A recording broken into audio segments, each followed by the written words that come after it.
You can revise their experience. Let that settle in for a moment.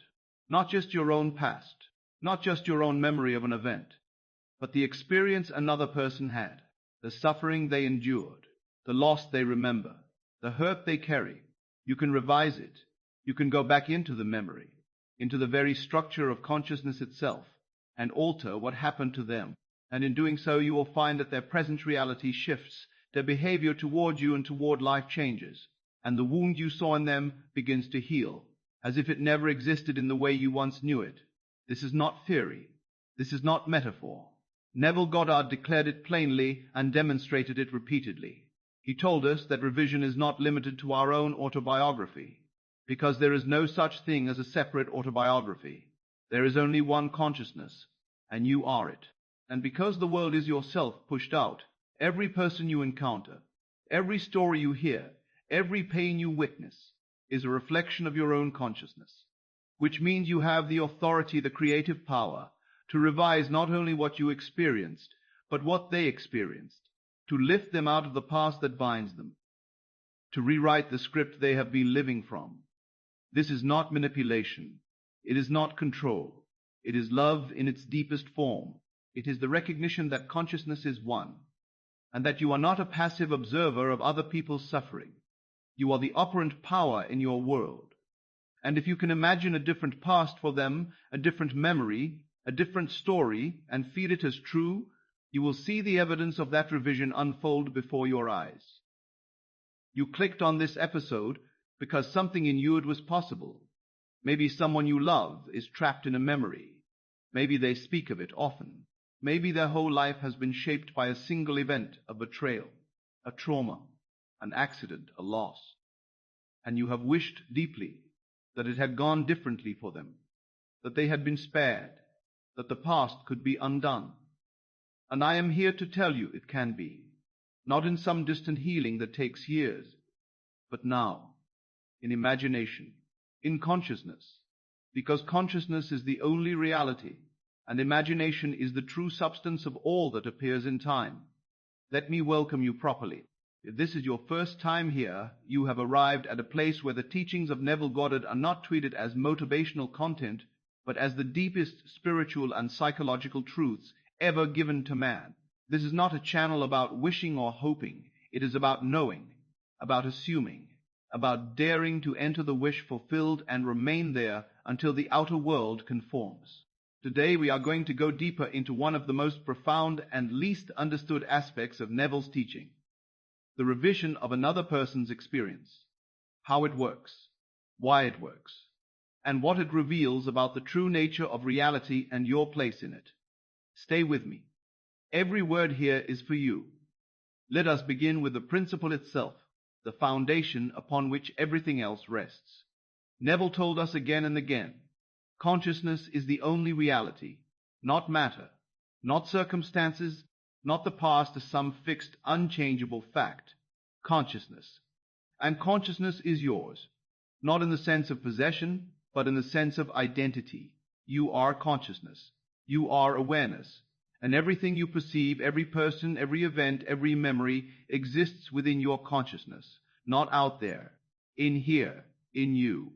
When you see another person suffering, you are not observing a separate being with a separate consciousness who had an experience independent of you. You are observing your own consciousness objectified. The world is yourself pushed out. That phrase, so central to Neville's teaching, means that everyone and everything in your world is a reflection, a manifestation of your own inner states, your own assumptions, your own beliefs. You do not live in a world of others. You live in a world of your own making, peopled by forms that reflect back to you what you are conscious of being. This is the consciousness of one principle. There is only one consciousness in the universe, and that consciousness is God. And you are that consciousness individualized. You are not one among billions. You are the one, experiencing itself through a particular point of view. Neville said it plainly in his lectures. He said, I am not speaking to a room full of separate beings. I am speaking to myself. You are all myself pushed out. And when you grasp this, truly grasp it, you will see why you can revise another person's experience, because it is not their experience. It is your experience of them. It is your consciousness containing their story. And what is contained in your consciousness is yours to shape, to alter, to rewrite. Let me give you a simple example, one that Neville himself used in various forms. Imagine someone you know, a friend, a family member, someone close to you, tells you a story of something that happened to them. Perhaps it was a painful story. Perhaps they were betrayed by someone, hurt in a relationship, passed over for a promotion, suffered an accident, endured a loss. They tell you the story and you listen. And perhaps you feel sorrow for them. You feel sympathy. You say, I am so sorry that happened to you. And then you move on. That is the ordinary human response, but it is based on a false premise. It is based on the assumption that what happened is a fact, an unchangeable event that occurred in time and space, independent of your consciousness. But Neville tells you that event exists only in consciousness. And because it exists in consciousness, it can be revised. You can, in your imagination, rewrite that story. You can go back to the moment they describe and imagine it differently. Imagine them being honored instead of passed over. Imagine them being loved instead of betrayed. Imagine the accident never happening. Imagine the loss being restored. And if you do this with feeling, if you enter the revised scene and feel the reality of it, you will impress that revision upon your consciousness, upon the one consciousness that is all. And the outer world, including that person's memory, their behavior, their testimony, will shift to reflect it. Neville gave us a specific instruction, revision, at the end of each day, before sleep, review the events of the day. And wherever something happened that you did not like, wherever there was conflict, disappointment, pain, revise it. Imagine it as you wish it had been. Do not analyze why it happened. Do not accept it as inevitable. Simply rewrite it in imagination and feel the satisfaction of the revised version. This, Neville said, redeems the day. It lifts you out of the mechanical repetition of cause and effect. It makes you the author of your life, not the victim of it. But then he went further. He told us that you can revise not only your own day, but the day of another. You can revise what happened to them. And he gave testimony after testimony of people who did this and saw miraculous results. A mother who revised her son's experience in the war and saw him return safely. A woman who revised her husband's injury and saw him recover in ways the doctors could not explain. A man who revised his friend's financial collapse and saw his friend's fortunes turn around overnight. These were not metaphors. These were not symbols. These were lived experiences, reported with precision and gratitude, demonstrating the power of consciousness to reshape what appears to have already happened. Now you may ask, how is this possible? If the past is past, if an event has occurred, how can it be changed? And the answer is this: the past does not exist, not as an independent fact. The past is a present memory. It exists now in consciousness. And because it exists now, it is malleable. It is subject to revision. Neville taught us that time is not a line stretching from past to future. Time is a dimension, and imagination is the vehicle by which we move through it. When you imagine, you are not fantasizing about something that might happen. You are entering a state, a reality, that already exists in the eternal now. And when you enter that reality with feeling, you make it your present, and from that new present, a new past and a new future extend. Think of it this way. You remember something that happened yesterday. But where is that memory? It is not in yesterday. Yesterday does not exist. It is here, now, in your mind. The memory is a present fact, and you have always known, even if you have not articulated it, that memories can be influenced. Two people can be in the same room during the same event and remember it differently. Therapists know that memory is reconstructed every time it is recalled, that it is not a recording but a story we tell ourselves. Neville simply took this psychological truth and revealed its spiritual implication. If memory is a present story, and if consciousness is the only reality, then you can change the story. You can revise it. And if you revise it deeply enough, with feeling, the entire structure of your reality will reorganize itself around the new story, not as a delusion but as a new fact. The outer world will conform. And because consciousness is one, when you revise your memory of what happened to another person, you are not imposing something on them from the outside. You are revising the one consciousness that contains both you and them. You are shifting the state, and from that shifted state, their experience, their memory, their testimony will change. They may suddenly recall the event differently. They may stop mentioning it. They may behave as if it never happened in the way they once described, or something entirely new may unfold that heals the past in ways you could not have scripted. Neville said, dare to assume it. Dare to assume that the past is not fixed. Dare to assume that you are not a helpless witness to the suffering of others. Dare to assume that you are not a helpless witness to the suffering of others. Dare to assume that you, in your imagination, can enter their story and rewrite it. And then watch. Be patient. Be faithful. Do not go back to the old story. Do not listen to them rehearse the old story without inwardly hearing the new one. Hold to your revision, and you will see the evidence. Let me tell you a story that Neville recounted in one of his lectures, a story that makes this principle vivid and undeniable. A woman came to him deeply distressed. Her daughter had been in a terrible accident. The daughter had been injured, hospitalized, traumatized. The woman could not stop thinking about it. She could not stop replaying the moment she received the phone call, the moment she saw her daughter in the hospital bed, the fear, the helplessness. She asked Neville, what can I do? And he said, revise it. She said, but it already happened.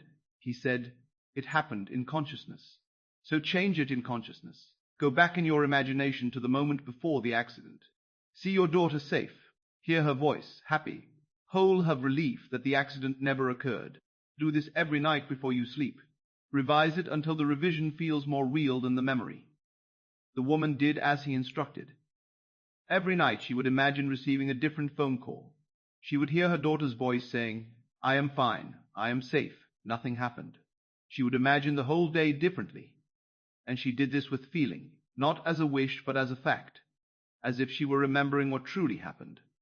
And after some weeks, something extraordinary occurred. Her daughter began to recover in ways the doctors could not explain. But more than that, her daughter's entire demeanor changed. She stopped being traumatized by the event. She began to speak about it less and less. And one day in conversation she mentioned the accident in a way that contradicted the original story, as if her own memory had shifted. The woman knew then that the revision had worked, not only in her own mind, but in the mind of her daughter, in the fabric of reality itself. Neville told this story not to amaze us, but to instruct us, to show us what is possible when we take consciousness seriously, when we stop treating the past as an unchangeable tyrant and start treating it as raw material for imagination, when we stop believing that we are separate from the people we love and start recognizing that we are one consciousness expressing itself as many. Now let us go deeper into the how. How exactly do you revise another person's experience? What is the technique? What is the inner work? First, you must identify the event or the memory that you wish to revise. This is not about erasing their entire history. It is about pinpointing the moment or the experience that is causing suffering, that is limiting their present, that is defining their story in a way that you, in your love, know does not have to be true. Perhaps it is a trauma they often speak about. Perhaps it is a wound that has shaped their behavior. Perhaps it is a loss that has never healed. Whatever it is, name it, see it clearly. Second, you must create a revised scene. This is where imagination comes in. You are going to imagine the event differently, not as you wish it had been in some vague general way, but as a specific scene, a specific moment, seen and felt from the perspective of it having happened differently. If the person was hurt, imagine them accepted. If they were rejected, imagine them accepted. If they were rejected, imagine them accepted. If they suffered loss, imagine them in a state of wholeness and joy. The scene does not need to be elaborate. It needs to be clear, and it needs to imply that the thing you are revising never happened in the way it was originally told. Third, you must enter the scene. This is the most important part. You are not watching the scene from a distance. You are not visualizing it like a movie. You are entering it. You are there. And you are feeling it. This is what Neville meant by feeling is the secret. The feeling is the evidence that you have entered state. If you are imagining the person safe, feel the relief. If you are imagining them whole, feel the joy. If you are imagining the wound undone, feel the peace. The feeling is what impresses the revision upon consciousness. Without feeling, you are merely thinking about a different past. With feeling, you are merely thinking about a different past. With feeling, you are living in a different past, and living in it makes it real. Fourth, you must persist. This is not a one-time exercise. You may need to return to this revision night after night, especially if the memory is deeply ingrained. If the person speaks of it often, if the outer evidence still reflects the old story, do not be discouraged by that. The outer world is always reflecting a past state. It takes time for the reflection to catch up to the revision, but it will. As long as you remain faithful to the new story, the outer world will conform. Neville said, "Assume the wish fulfilled and remain in that assumption. Do not waver. Do not go back to the old story. Every time the person mentions the old story, inwardly hear the new one. Every time you feel sympathy for the old story, replace it with gratitude for the new one. Hold the revision as the truth, and let the world catch up." Now, you might wonder, does the other person need to know you are doing this? Do they need to participate? The answer is no. In fact, it is often better that they do not know. This is not about convincing them or persuading them or getting them to imagine along with you. This is about you, in your own consciousness, revising the story. Because the story exists in your consciousness. They are in your world. They are your consciousness objectified. When you change your consciousness of them, they change. They must, because they are not separate from you. They are you pushed out. This is the consciousness of one principle again. It is not that you are reaching across some metaphysical distance and altering their mind. It is that their mind and your mind are not two. There is one consciousness, and you are it. And when you, as that one consciousness, revise the story, the entire play changes. The character you call them begins to speak new lines, to remember differently, to behave differently, because the script has been rewritten by the author, which is you. Neville often used the metaphor of the dream. He said, suppose you have a dream tonight, and in that dream there are many people. They speak, they act, they seem independent. But when you wake up, you realize they were all you. They were all figures in your consciousness. There was no one else in the dream. It was all you, playing every part. Well, Neville said, waking life are figures in your dream. They are aspects of your consciousness. They are you pushed out into the world of appearance. And when you revise your dream, the figures in the dream change. They have no choice. They are not autonomous beings resisting your revision. They are reflections of your consciousness. This is not solipsism in the way philosophers use the term. This is mysticism. This is the teaching that the one became the many, without ceasing to be one. That God so loved the world that he became it, that you are not a separate self navigating a world of other separate selves. You are the one self, experiencing itself from every angle, through every form. And when you change your inner state, the entire outer world, including every person in it, reflects that change. Let me give you another example, a practical one that many listeners may relate to. Suppose someone you love carries a grudge. They were wronged years ago by a family member, by a partner, and they have never let it go. They speak of it. They justify their anger. They have built their identity around the wound, and you, in your love for them, wish they were free of it. You wish they could forgive, not for the sake of the other person, but for their own peace. What do? You revise the event. You go back in imagination to the moment when the wrong occurred. But this time, you imagine it happening differently. Perhaps you imagine it happening differently. Perhaps you imagine your loved one being honored instead of wronged. Perhaps you imagine the whole situation unfolding in a way that left no wound. Whatever feels most natural and true to you, imagine that. And then, from that revised scene, you move forward. You imagine your loved one speaking about it without bitterness. You imagine them at peace.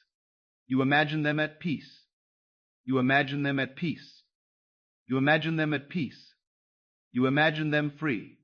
And you do this not once, but as often as every time they mention the grudge, you inwardly hear them saying, "It is forgiven. It is healed. I am free." Every time you feel the weight of their bitterness, You replace it with the likeness of their peace. You hold the revision. And in time you will see them change. They will stop mentioning the grudge. They will soften. They may even report a change of heart, as if they suddenly decided to forgive, not knowing that you, in consciousness, had already rewritten the story. This is the power you have. This is the responsibility you have. Neville said, "To whom much is given, much is required." You have been given the knowledge of how consciousness works. You have been given the tools of imagination and revision. And with those tools you are called not only to lift yourself out of limitation, but to lift others, not by preaching to them, not by trying to fix them from the outside, but by revising your consciousness of them, which is the only place they exist for you. Now let us address a question that often arises when people first encounter this teaching. Does revising another person's experience interfere with their free will? Are you controlling them? Are you violating their autonomy? And the answer from Neville's perspective is this: there is no such thing as separate free will. There is only one will, the will of the one consciousness, which is God, which is you. What appears as the will of another person is simply the outpicturing of your assumption about them. When you change your assumption, their will appears to change. But in truth, there is no other. There is only you, experiencing yourself through various forms. This may sound radical. It may even sound arrogant to the unawakened mind. But Neville insisted on it. He said, "I am not telling you to believe me. I am telling you to test it. Try it. Revise something in the experience of another person and watch what happens. Do not theorize about whether it is right or wrong. Just do it, and let the results speak." And the results, as countless testimonies have shown, are undeniable. When you revise with love, with the desire to heal, to bless, to free, you will see the person change. You will see them become lighter, happier, healthier. You will see the past lose its grip on them. You will see new possibilities open up for them. And you will realize that what you did was not manipulation. It was love in its truest form. It was the recognition that they were never separate from you, and that their suffering was your suffering, and that your imagination was the key to lifting both of you into a higher state. Neville often quoted scripture in this context. He loved the passage from John, "I and my Father are one." He said the Father is your own wonderful human imagination, and when you imagine for another, you are the Father imagining into being a new reality for your child, which is every person in your world. You are not a separate person trying to change another separate person. You are the one, reshaping the dream. Let us now move into the practice, the concrete steps you can take tonight, right now, to begin revising the experience of someone you love.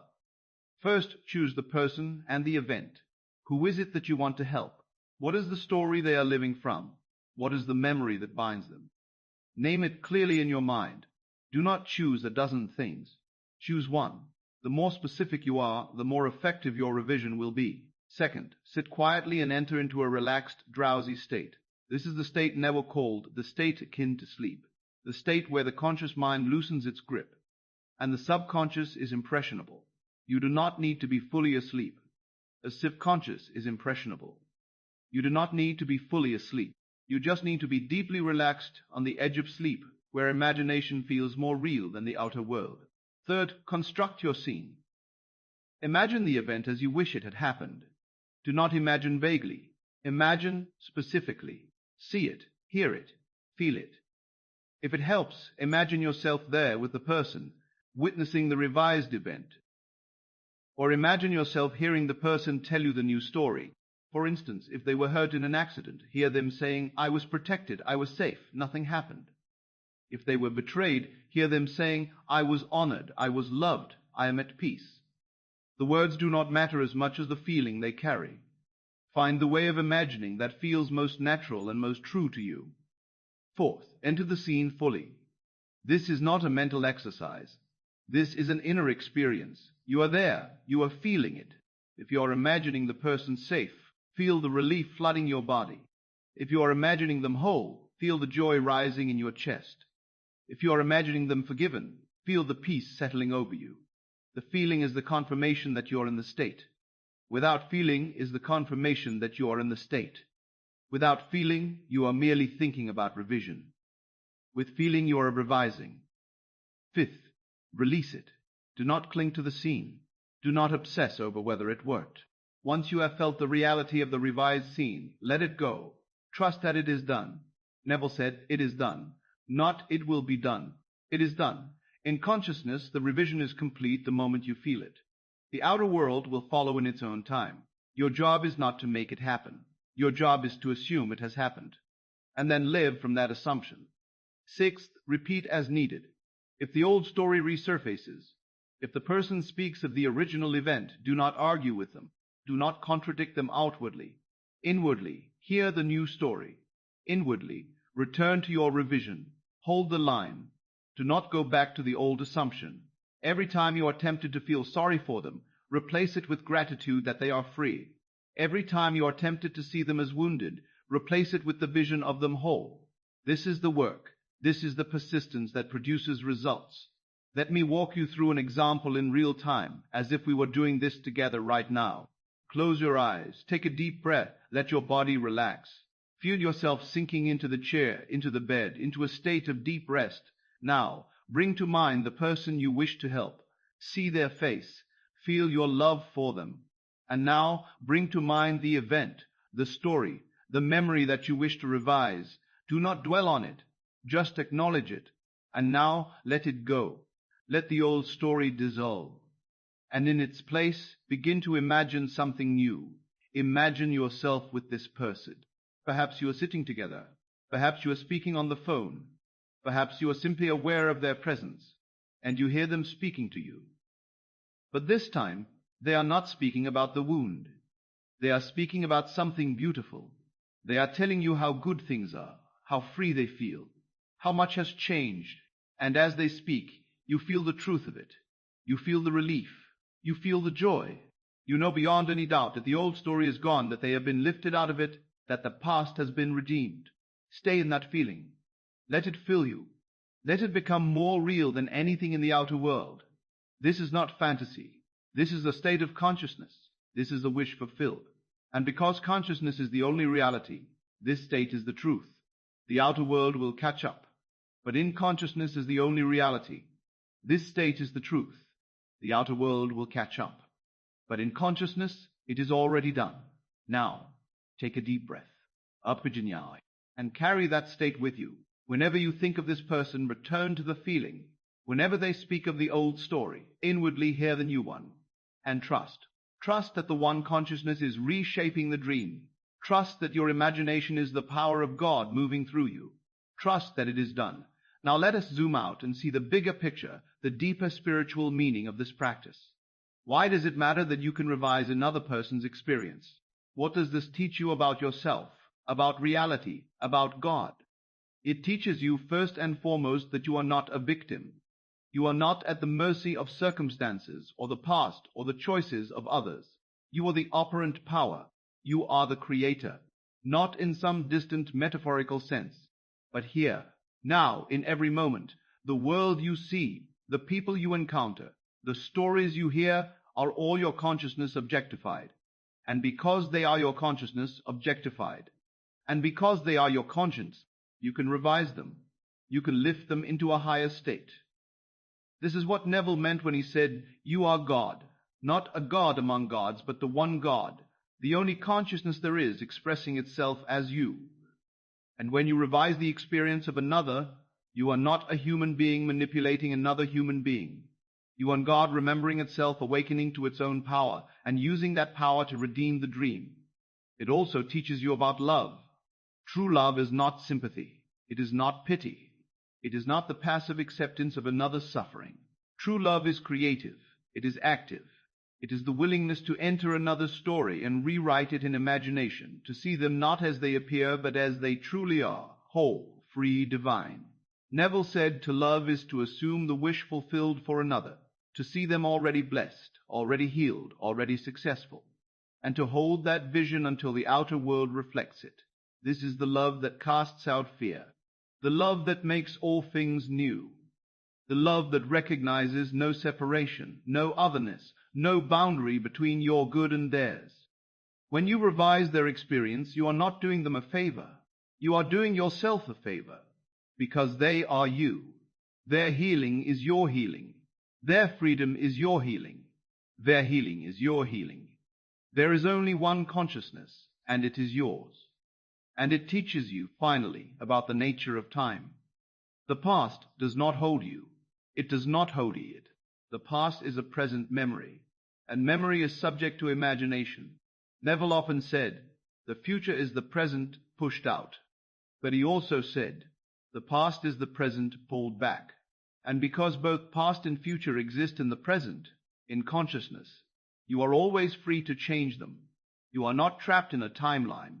You are the one who creates timelines.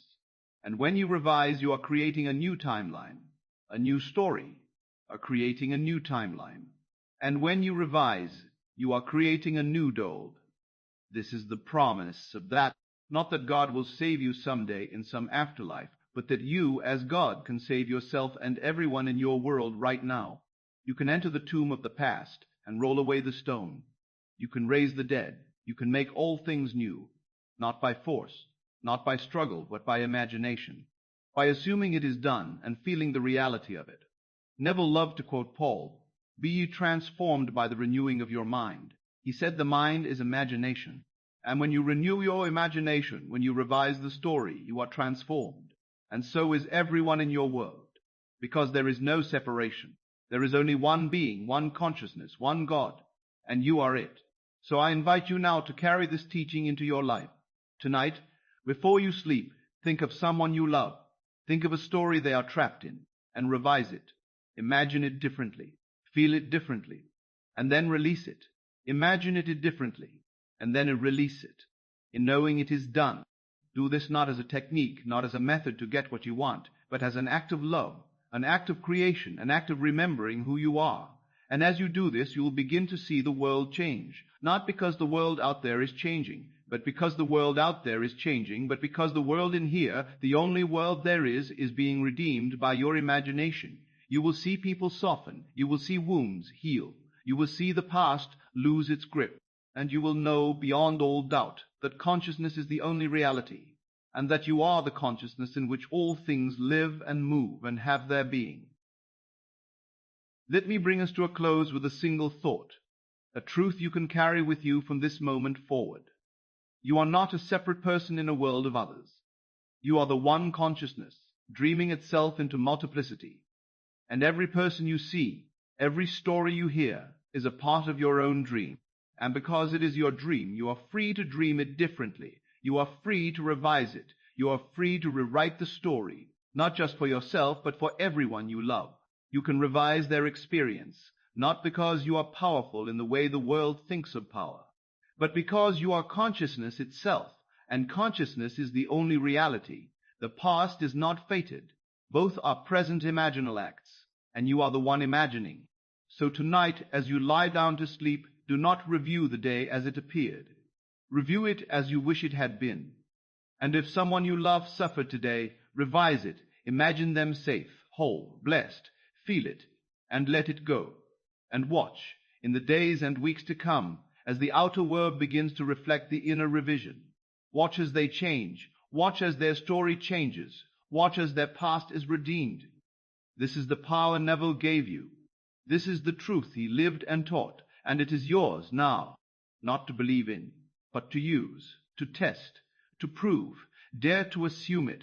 Dare to revise. Dare to recognize that you are not a man or a woman seeking God. You are God, seeking to remember itself through you.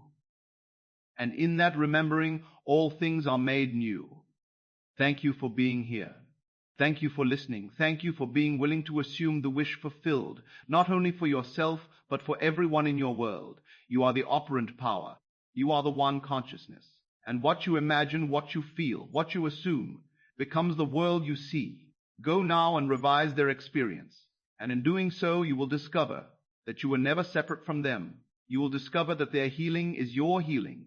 And you will discover that you are, and always have been, the one dreaming the dream, the one authoring the story, the one with the power to make all things new. Sleep well, and let your imagination set them free.